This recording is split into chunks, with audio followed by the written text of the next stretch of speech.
Hi there, gang, and welcome to episode 14 of the SDR DiscoCall podcast. I'm your host, Neil Bouyan. Today's guest is Lorraine Pettit. Lorraine is an enterprise SDR from Gong, where we discuss her remote rhythm when onboarding, the fact that onboarding never really ends, sticky notes and Google Docs for personas, objections, and good response emails, how she earns times on calls, and why she feels her AE and SDR relationship is a match made in heaven. So how does the SDR DiscoCall podcast work? Well, it's actually a discovery call, hence the name. And every Tuesday at 8 a.m, we're going to have a brand new SDR for 30 minutes and an agenda of introductions, their SDR story, and 3 key takeaways that they've learned to share with other SDRs. So with that in mind, let's begin. Hi there, gang. It's Neil Bouyan here, and I'd love to introduce our next guest today. This is Lorraine Pettit. Lorraine is an SDR from Gong. She's based out in Washington in the States. She was introduced to me through a really good friend at Gong, Gabrielle. So Gabrielle, if you're listening in, huge shout out for the connection and introduction. But Lorraine, how are you doing today? Doing very well, Neil. Thank you for having me and putting this together.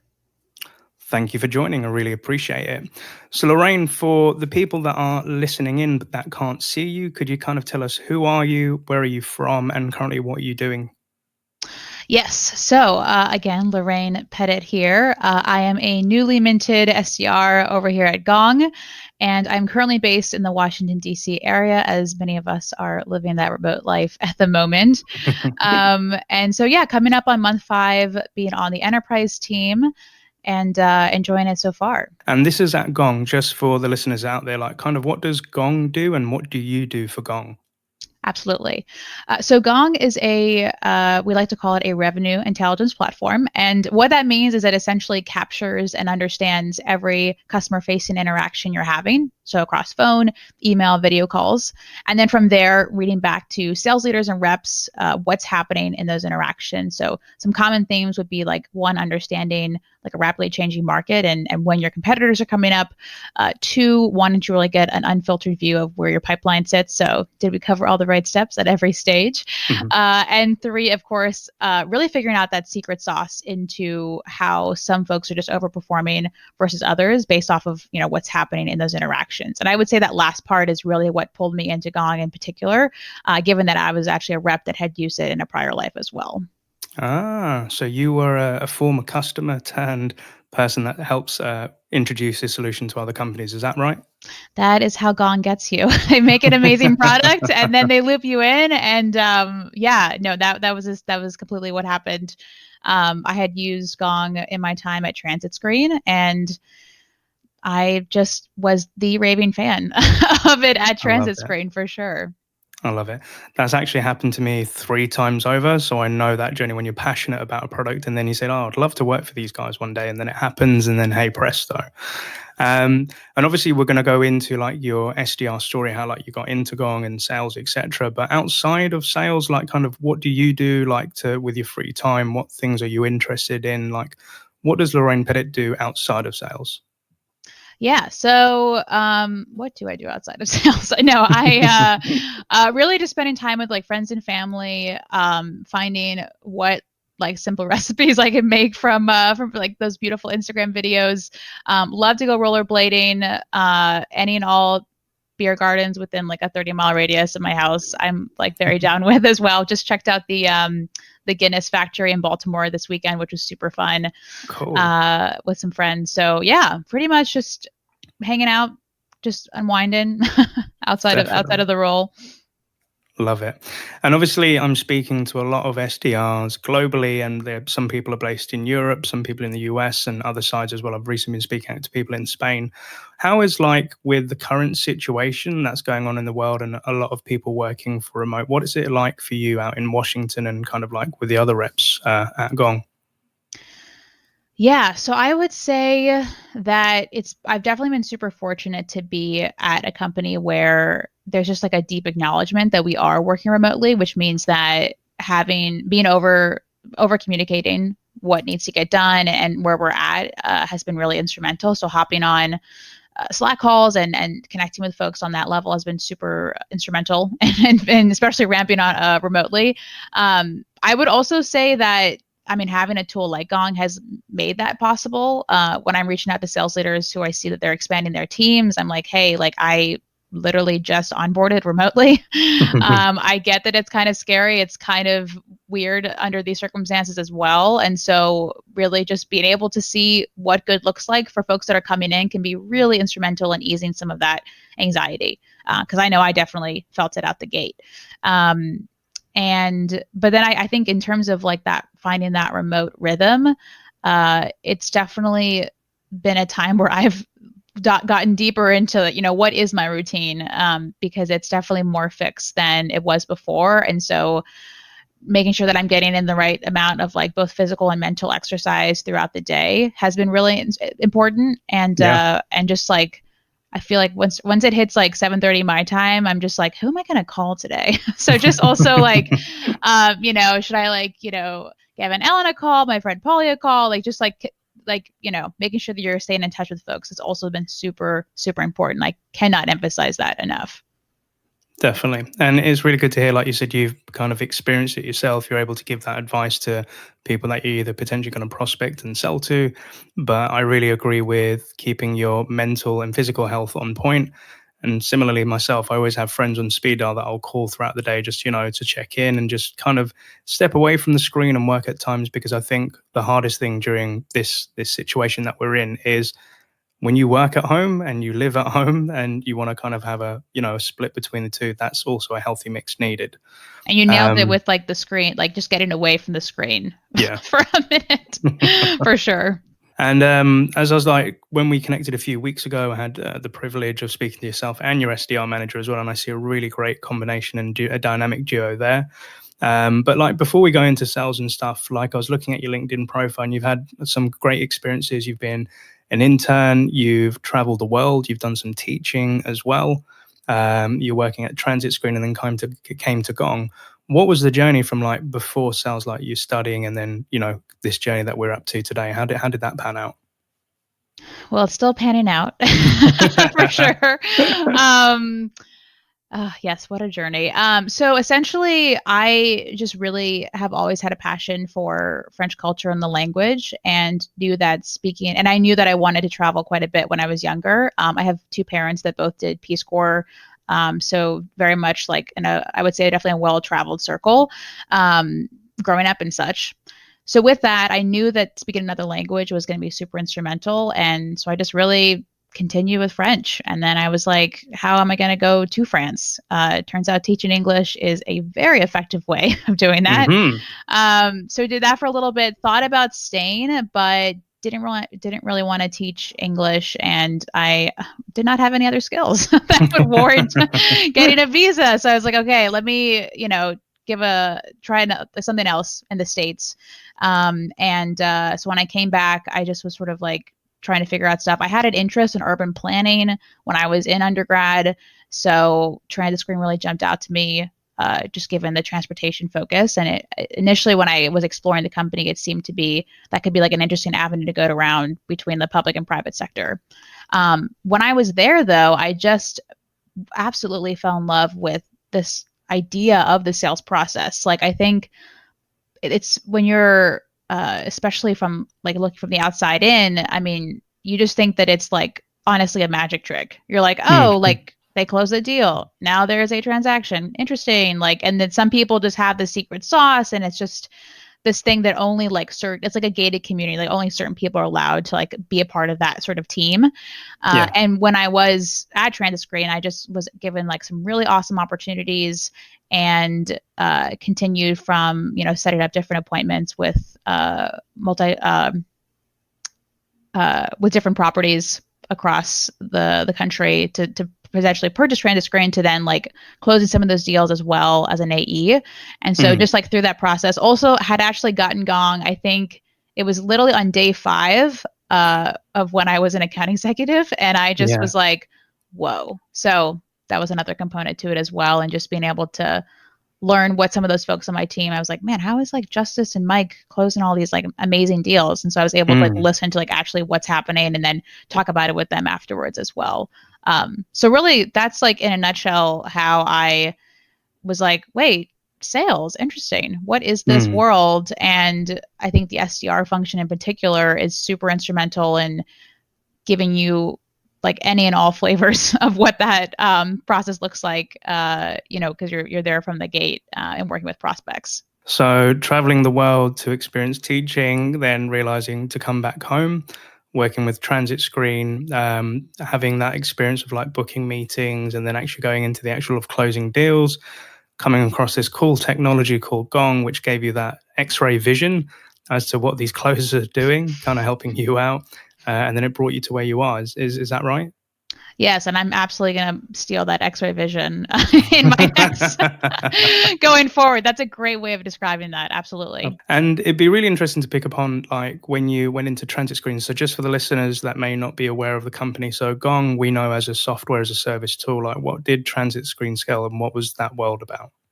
Yeah, so we provided real-time transportation displays across all public and private systems of transportation. So obviously, bus, metro, as well as Uber, Lyft, any scooters, bikes that would be in the area. I'm loving as I'm describing this. I feel like I'm just right back in the role. And we primarily were like working with multifamily, like apartment buildings, that sort of thing, as well as a couple corporate clients and a few private or public partnerships as well. So in essence, kind of like two different parallel worlds of kind of what you were selling before to kind of what you're selling now. And as you said, you mentioned two people that were closing deals and you were trying to learn from them. How would you compare of kind of like your onboarding experience of like transit screen to compare to like what you've recently been going through with Gong? What would you say the key differences have been for you? I would say the biggest difference has just been the scale of the team. I mean, when I was at Transit Screen, we were, I think, I want to say around like 28 people, like total. So like it was like 5 reps, whereas like we have like at Gong is like, I think, oh my gosh, I think we're now around like 80 SDR or no, 60, Wow. 60 SDRs. Honestly, we've just been adding. We just had a bunch of new hires this month as well. So there's just the scale of the team is really different. And with that, just having a different scope of things to explore. So and of course, I mean, having Gong itself, I'm able to like listen to different like cold calls that people are doing, and that sort of thing. So I think for folks that are thinking of what kind of onboarding experience I'm looking for, I would take into consideration like really 2 things. Like one, what sort of scale of the team are we looking at? Because I think that will really determine how much content and focus you're able to get from the role. And then 2, thinking about what are reps that are currently in the seat doing to better themselves. Because candidly, I feel like the onboarding experience like is just so ongoing. Because I was just like talking about this with actually with my dad last night. I was just like, I feel like it's constantly like changing. I mean, you try one thing and then you're like, cool, I figured it out. Great, I'm going to run with this. And then like you'll hit a wall the next couple goes,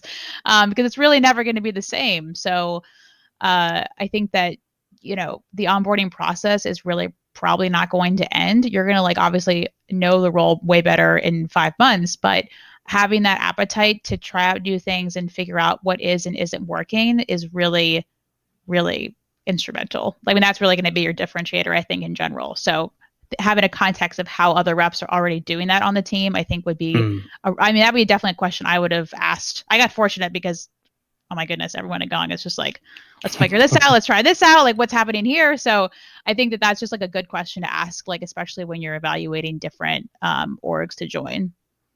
100%. I think a really good question I had, a really good conversation I had with somebody where they're like saying like, you can do onboarding programs where they teach you about the product, the industry, the market, kind of the personas you're speaking to. That's kind of like table stakes. That's the stuff we're going to know because this is a platform we sell. But what they're really interested to know as candidates, or perhaps they're hiring for a job, they're like, what learning and development will I receive when I join this organization? So what insights can I learn from top sales leaders or from marketing managers or, like you said, people that are in the role actually right now? What are they doing to be successful?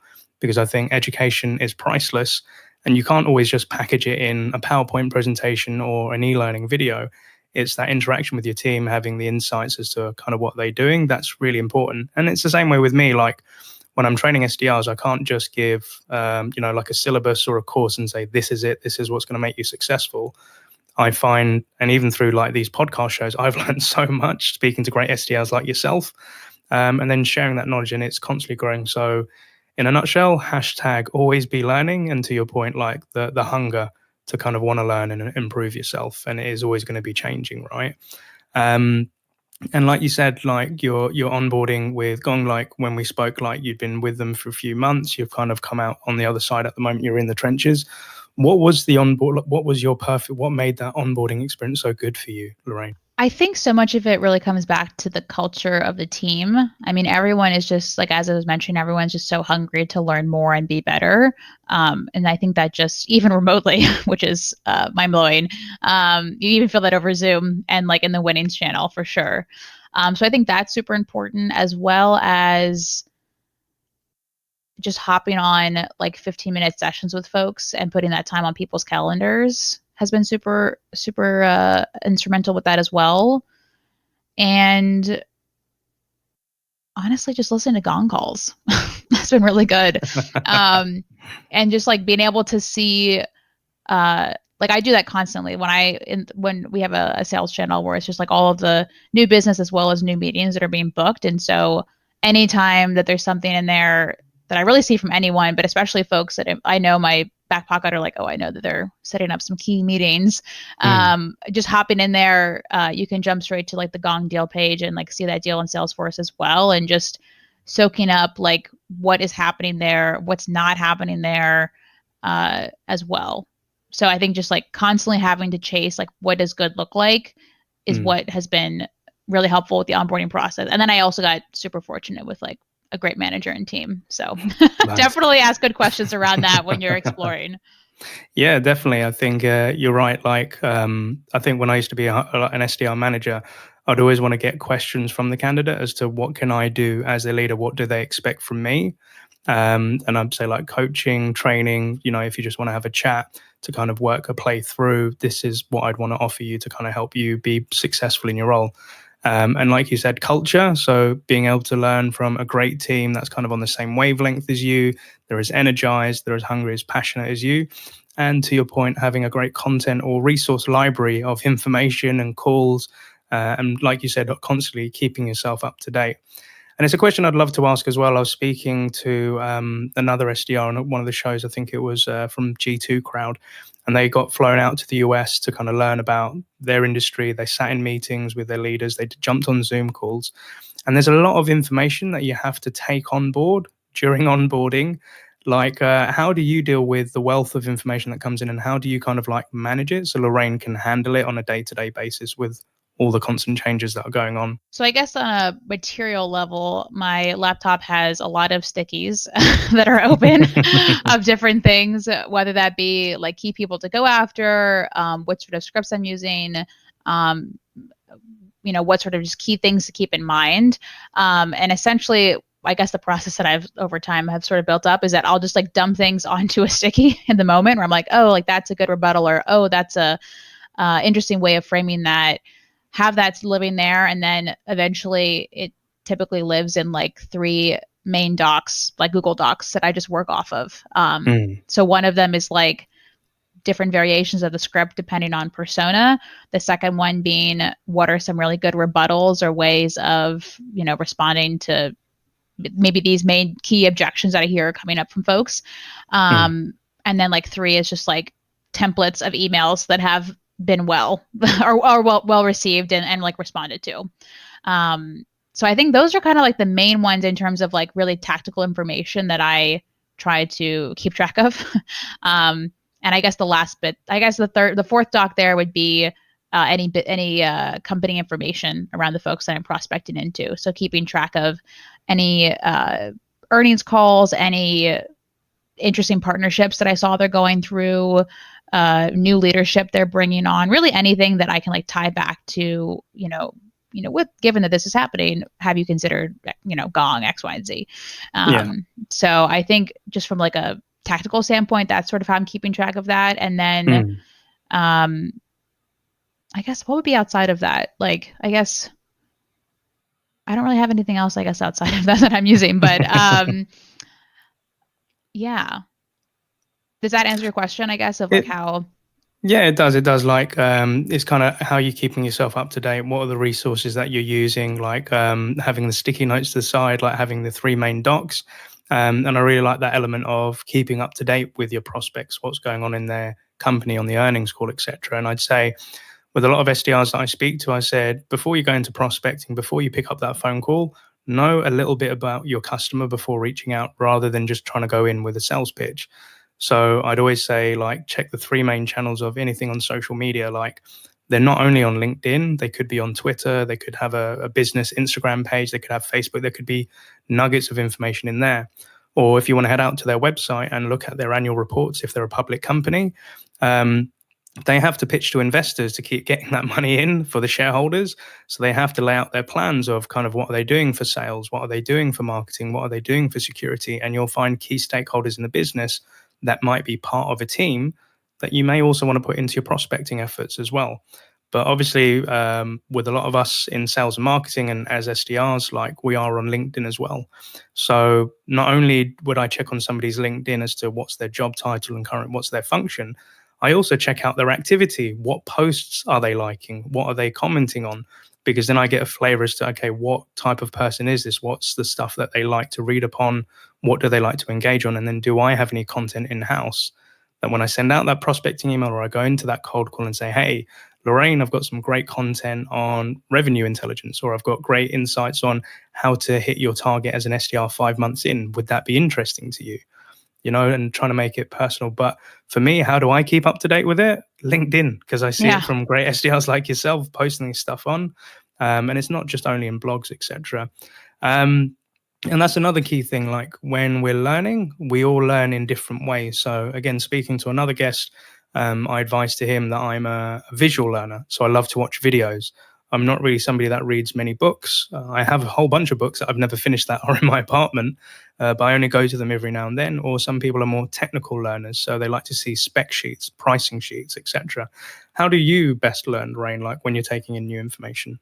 Probably through videos. And when it's like a business case, I would say. Like I do love, I mean, seeing like, oh, like this is an experience a client had been using us. Like that sort of information I think is super, super helpful because you're really seeing everything in front of you, like their personality, like what sort of genuine value they got from that solution.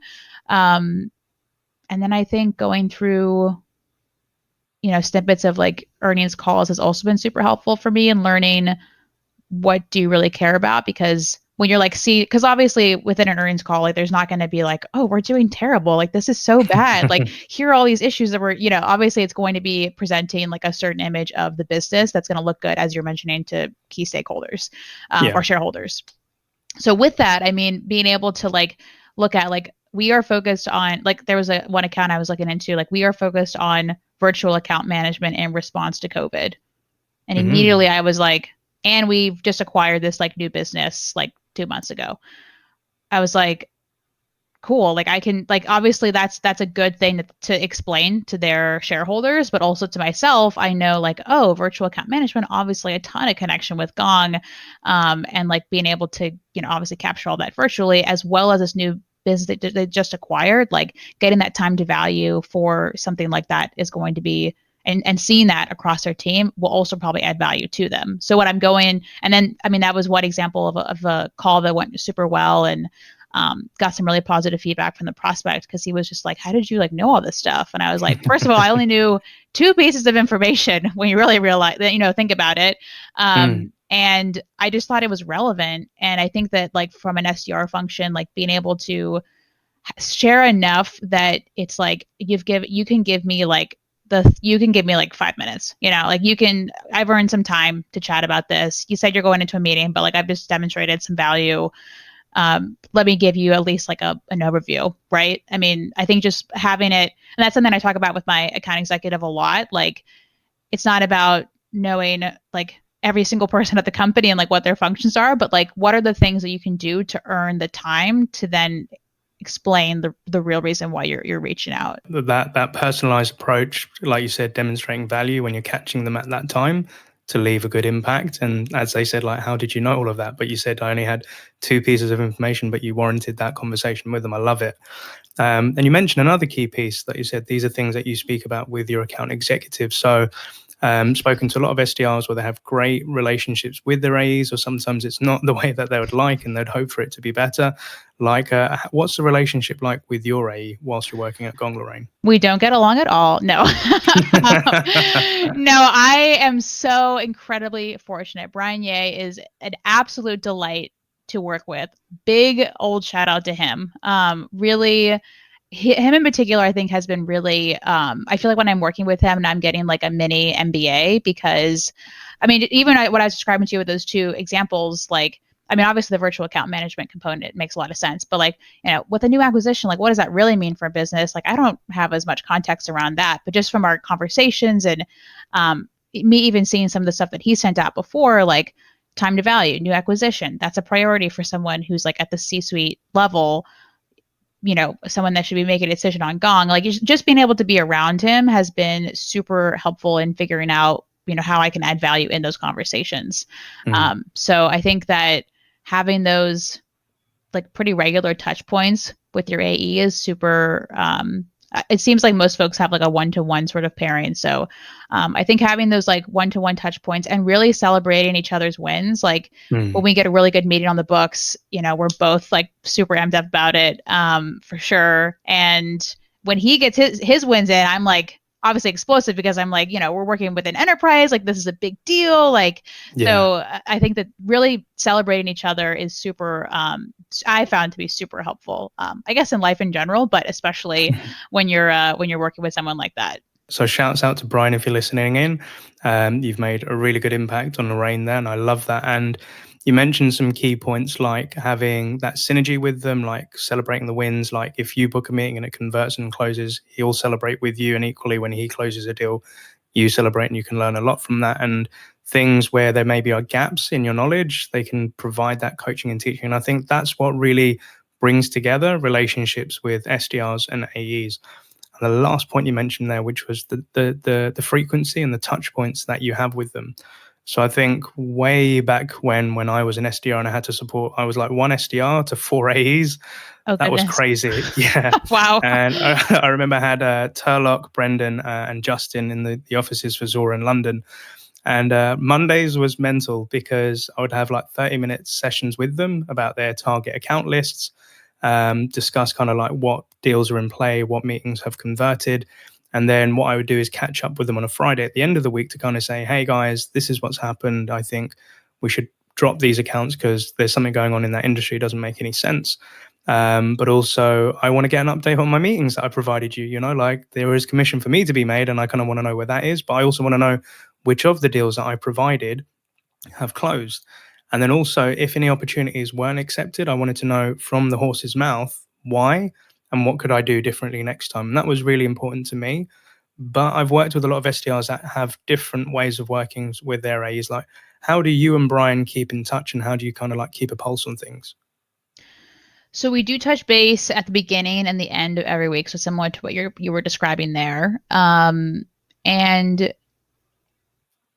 just like slacking each other throughout the week of, hey, this came up, or hey, can you, if he like needs me to like send out something to someone, send a Sendoso or a soft touch point, happy to do that as well, and helping like kind of help quarterback, where things are going.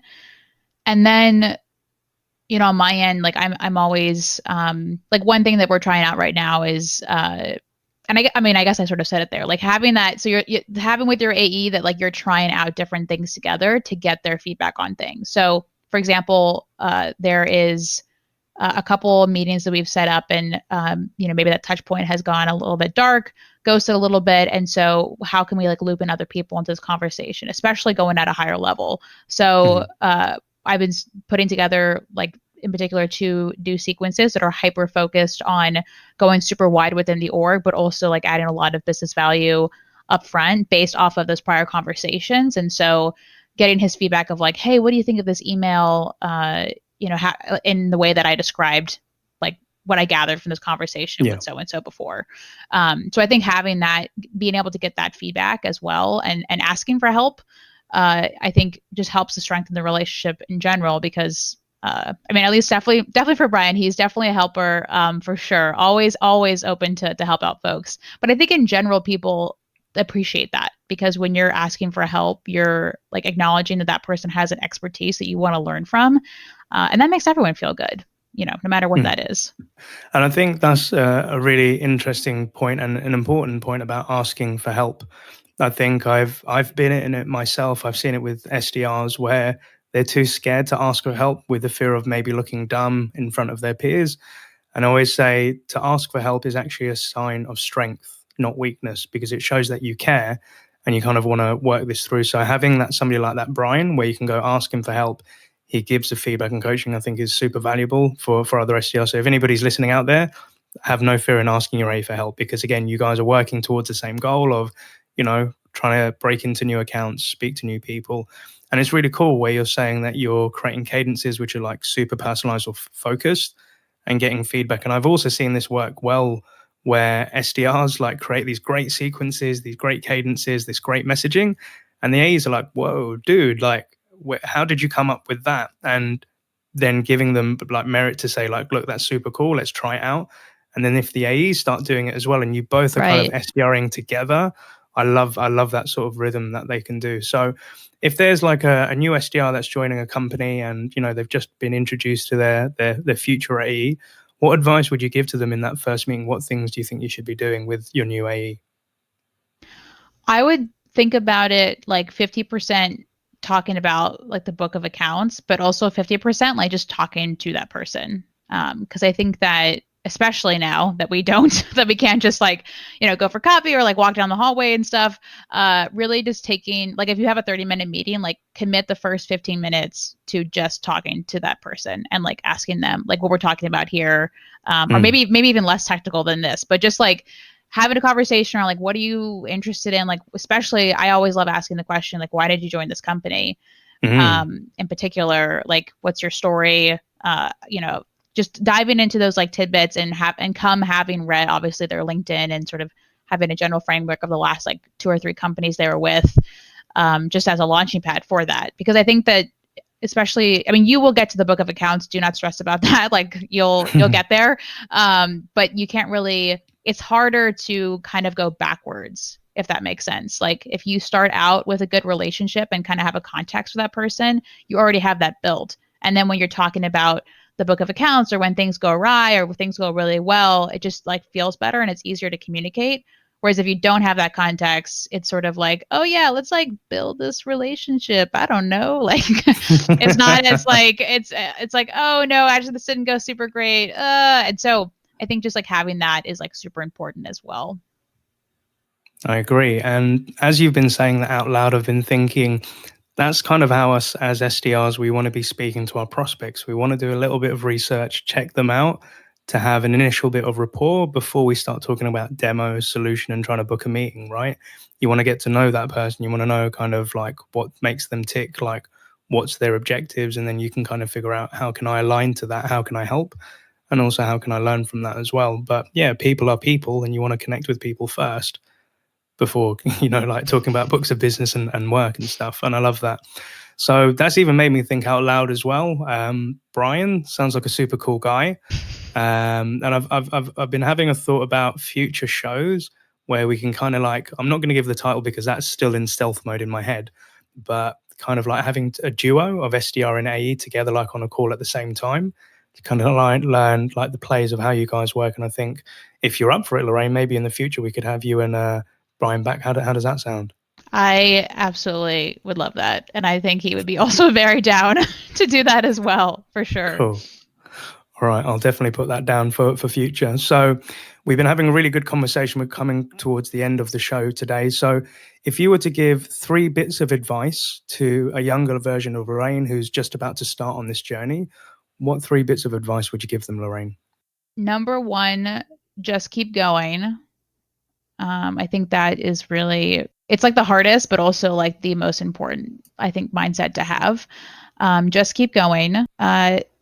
Number 2, I'm going to use like a little bit of a bridge analogy, of a bridge, of course. But I was just chatting about this with my mom last week of like, when you're building a bridge, like there is a team of scientists that have or of engineers that have determined like this is the strength and ability we need this bridge to be at to like have this number of cars to get across over this like number of years. And so I think being able to reach that level, like this is good enough, is also super important. And like a lot of what we've been talking about here today is around, obviously having that hunger to go after things, but also recognize when it is good enough. Like when you have done what you needed to do to get that prospect into a meeting, to have that conversation, you've added that value, not feeling the need that you have to then like, okay, let me take up half my day to like make sure this really happens. Like, we've set it up, we're good, on to the next. So that'd be number 2. And I think number 3 is just like have fun, enjoy it. It's like it's really there for this is supposed to be an enjoyable experience, because if it wasn't, like we would just be a little bit too much of doing an SDR job if you're not really going to enjoy it. So I think just having fun with it is also super important as well. And of course, as with anything, there's a lot of connections between, I think, the SDR role and like a lot of other components of our lives, but having fun is probably the most important. You have to enjoy you have to love what you do, right? And as you mentioned, it doesn't have to be completely perfect, but you're happy with what you've done, and there's always room for improvement and progression and learning as well. I think that's some solid advice, Lorraine. And obviously, we've given a shout out to Brian, but is there anyone else out there you'd like to give a shout out? Yes, my manager, Nadine Dubran, she's absolutely a pleasure to work with, and someone that I draw a lot of inspiration from when I'm going out there day to day. So really just being like the ultimate cheerleader, the ultimate supporter, as well as just giving great advice and always being there to help reframe situations when you might feel like you're a bit stuck in the mud. So definitely appreciate you deeply, Nadine. Thank you for all that you do. Maybe a podcast episode with manager, and SDR. Maybe all 4 of us plus all the 4 of us. Yeah, do you know? All right, leave that one with me. I'll think about that more. But Lorraine, I just wanted to say thank you so much for joining and imparting your knowledge on us and the listeners at the SDR DiscoCall podcast. We definitely want to have you back in the future to see kind of how things have gone on, and maybe that's with Brian and Nadine as well. So Lorraine, thank you so much, and I wish you all the best, and most importantly, happy selling. Thank you so much, Neil. This was an absolute pleasure.